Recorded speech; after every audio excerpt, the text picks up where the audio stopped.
Doctors of Reddit, what is your most awkward experience when dealing with members of the opposite gender? Story 1. When I was 16, I sometimes got dizzy if I stood up really fast.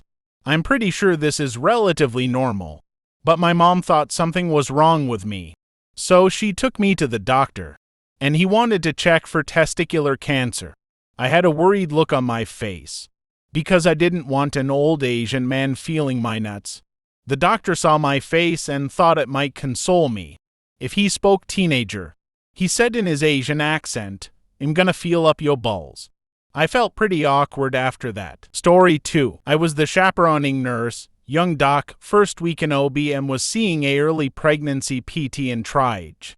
Docs usually say, "I'm going to put my hand on your vena or you will feel the speculum on your lips, labia." He was rattled and so nervous he conflagrated them as "I'm going to put my lips on your V now." The patient and I roared with laughter for a second before we controlled ourselves. He shakily kept his dignity and kept right on going like nothing happened. He never referred to it again for the 4 years he was there. Story 3. Somewhat related, but from a patient's perspective. When I was in nursing school, I went to my school's student health center for a gyno appointment. The doctor asked me if it was all right if a medical student was present. I said that was fine. She then specifies the student was male and asks me if that was still okay. I wasn't totally comfortable with that, but as a nursing student I knew how much it sucks when a patient refuses you, so I said yes. Lo and behold, it was an incredibly attractive med student from my school who I bumped into all the time, and he saw the inside of my V. I never could look him in the eye after that. Story 4. General Surgeon 31. F. For context, I work for a county hospital taking care of very salt-of-the-earth patients. These are my people, as I was also born with a plastic spork in my mouth. Talking one morning to a young man who was about to get his inguinal hernia fixed, and his only question to me was, "When can I have this again?" The only person with him was his girlfriend, who was smoking hot, so I broke him the bad news: "You're gonna wake up feeling like a horse kicked you right square in the junk. So, go ahead and do what you want when you feel like you want to. But it's not gonna be today." We get him to the OR, put him under general anesthesia, and then a very new, very young, very pretty female nurse starts to prep him. To those unfamiliar, this involves vigorously scrubbing down the groin, including the pee and scrotum, with what amounts to a sponge on a hollow stick that dispenses a compound that decontaminates the skin somewhat. As soon as she starts scrubbing, the patient pops a raging bee. He's completely under and paralyzed, mind you. But the more she cleans, the bigger it gets, and yeah, this kid's a shower, I tell ya what. Poor thing, her face just gets redder and redder, and it gets bigger and bigger. And everyone's giving her shit the whole time. I finally stop her because I am afraid any second he's gonna break, scrub, and contaminate my field. O_0. We do our best to drape around old Ron Jeremy. It was hard. My poor married with kids and straight as far as I know male resident had to keep batting the damn thing out of our field during the whole case. Afterwards, I made sure to reiterate to the hot girlfriend that he probably wouldn't feel like having ass in the near future. She asked me point blank if it was okay if she blew him, and I told her to go nuts. He asked me the same question when he woke up from anesthesia, and when I gave him the same answer, he gave me a knuckle bump in reply. God, I love county folk. D. Story 5. We'll preface by saying that the word opposite doesn't quite fit here. Last year I had a transgender patient FTM who had completed their transition hormones and mastectomy only for now and had been living as a man for about a year or so. One day he called me and asked if he could have a blood test for HPV. I told him that the only test for HPV was a cervical swab. To be thorough, since he still had a uterus, we could do a pap smear with a swab to check for HPV. He agreed. It was a difficult and painful exam. He'd never borne children while a woman, and the testosterone he was taking made his V canal smaller, drier. Even with the smallest sized speculum, it was very uncomfortable for him to complete the exam. It was awkward for me, not just because of his pain, but because he had been content with his transition and was living happily as a man, and then I had to give him an intrusive, painful reminder that he used to be a woman. It felt like a violation to me, much more so than the usual pap, rectal exam, like I was somehow going against the transition he'd worked so hard for. Of course, to top it all off, the lab lost the HPV sample. We'll have to repeat it again sometime this year. Thankfully, at least he has an amazing attitude despite this. I still feel awful about the whole thing. Story 6, not me, but a fellow classmate in medical school. We have mock exams, and various people will sign up to be patients. They get paid a decent amount. So he went in the mock exam room and started the basic history and physical on the fairly attractive female. Did this and that pretty standard stuff, grab, and a tongue depressor, and had her open her mouth. Then, nothing, he did it again and said with bewilderment, "That is weird, you do not have a gag reflex." She smiled and gave him a coy wink. He about lost it and couldn't finish. He walks out and finds the preceptor who monitors the exam about rolling on the floor laughing. As for me, I never really had an overly awkward experience other than maybe knowing someone, which can make certain exams a little awkward. Story 7. Patient here. I was in a small town where my parents used to live and I had to see a gynecologist.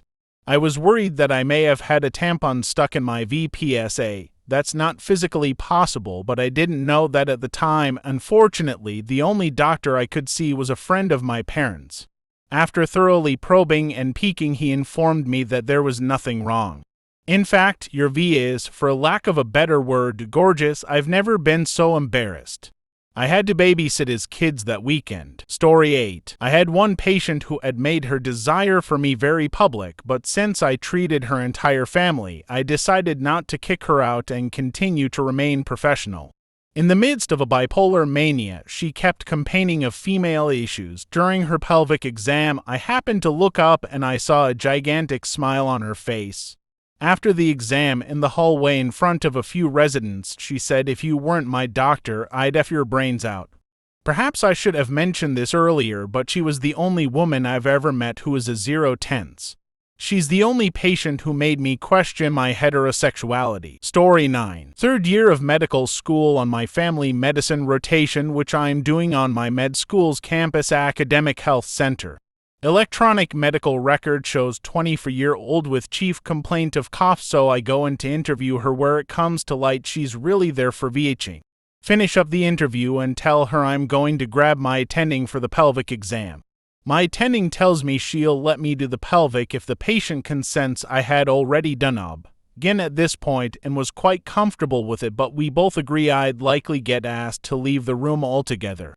Lo and behold, patient consents. I do the pelvic, we write her a script for some antifungals, and she goes home.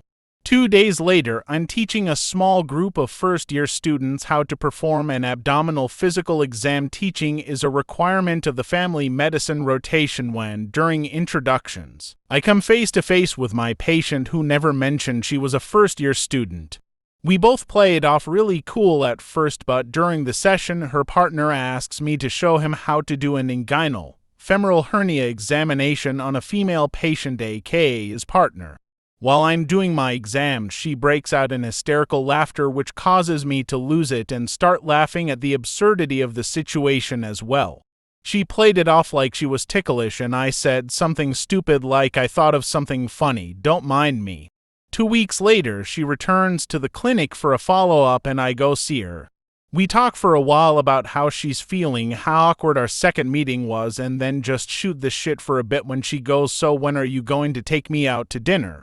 I politely declined and explained I had a girlfriend at the time and never saw her again. Story 10. Patient side of the story. I got a positive on a STD test, so to take the secondary test to make sure, I went to public health center located near me. The blood drawer person was extremely cute. So when she drew my blood, I was striking up a conversation just to be friendly. She says, "You're awfully cheerful for a person that doesn't know if you have STD or not." I tell her, "Well, you'll let me know if I do." She gave me a smile and left. When someone came back, I shit you not, I was facing the other way and said something charming, flirty, only to turn around face to face with an old lady doctor. She even had a sense of humor and said you can call me when you know you're clean. She was the kind of woman you can tell that used to be pretty about 20 to 30 years ago, but old age took its toll. I got embarrassed, asked for when to come back for results, and left. Week later I go back, see the same old lady doctor, and tells me I'm clean. I left before any awkwardness bubbled up. Story 11. As a third-year med student on OB, a 13-year-old giving birth, mother yelling at her in Spanish, telling the attending and myself she had one period and got pregnant over and over again, and then after delivery. The new mother says, "What color is it?" As an intern, super hot first-year med student I met after a party who hooked up with one of my brothers week before comes into her with STD. I had to examine sad face still haven't told anyone. As a third-year resident, male to female pre-op transgender whips out pee for proof in front of entire team, funnier than awkward. As an attending last year, hot 30-year-old Brazilian asthmatic comes to see me and whips her fake giant bow out when I asked simply to lift the back of her shirt. Story 12. So I'm a little bit late, but I have something. I'm not a doctor, but a pharmacy technician. About a year ago, a young woman comes in very upset and turns in a prescription for a bunch of anti-anxiety and antipsychosis medications. All is going well until I realize we are out of one of them and I have to tell her. I have to order it for the next day. She was okay with it at first, but then I see tears building. I ask if she is okay and says yes. So I continue typing up the prescriptions. I want to say there was about 8 or 9 closing parentheses. Next thing I know, she begins crying. She starts telling me that she was just released from a psych ward, and she had tried to kill herself a couple weeks back. She rolled up her sleeves and her arms were covered in deep cuts. She began to ask me if I thought she would ever get reaccepted to nursing school, because apparently they kick you out after getting admitted to a hospital for psychological symptoms. I had no idea what to tell her except that I hope she got in, and that if she worked hard they should give her a chance. I know this all may sound shallow, but I was not prepared for this. Nothing in pharmacy tech training told me how to react. So this was definitely my most awkward moment with the opposite gender. Story 13. I had a terrible same-as doctor experience. I had to take a pregnancy test to receive the depot proverb shot. The first time you get it they have to make sure you aren't pregnant to avoid lawsuits. I got a call a few hours later saying the test was positive and I had to go back in 2 days to retest. The next time my levels dropped back to normal. When I went to talk to my doctor, she said I had an ectopic pregnancy that ended up in a miscarriage and it wouldn't have happened if you weren't having. She was very religious, and even though I was 20 at the time and I'm a long-term relationship, she felt the need to express her personal opinions about premaritals to me. I became very depressed, dropped out of school, had my records transferred, and 6 months later saw a new obgyn. I told her what had happened and she informed me there was nothing in my charts regarding a miscarriage, but there was record of a false positive pregnancy test.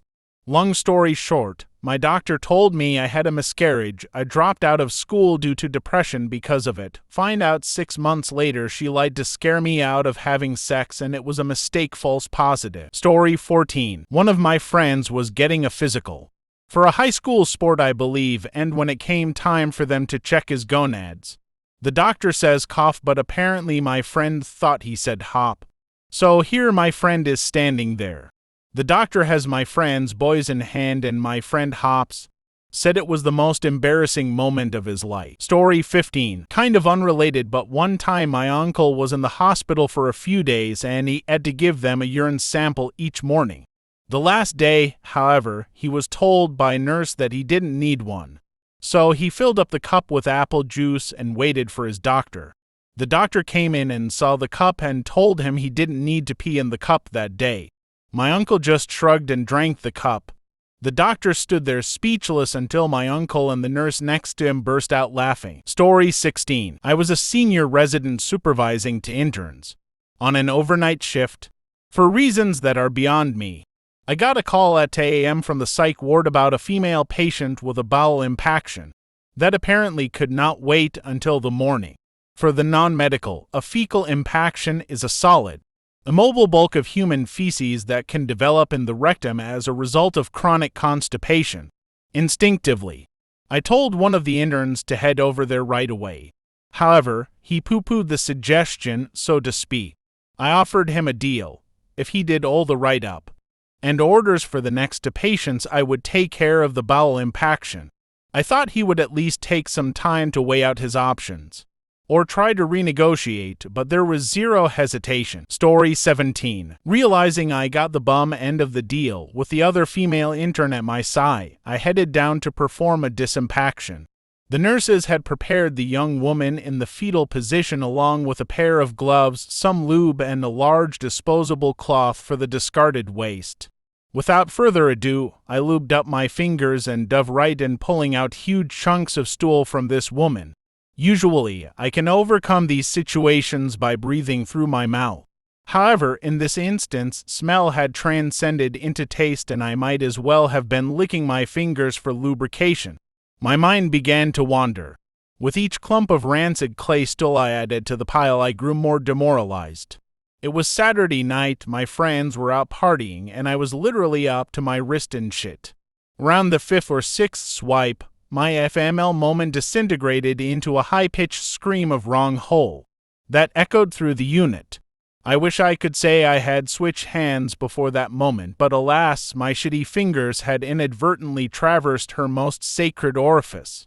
Within seconds, my heart was thumping and my scrubs were soaked in sweat. The rest is somewhat of a blur, but as I recall, after apologizing profusely, I had the nurses rig an enema to wash her out. I don't think I looked that intern in the eye again for the rest of the rotation.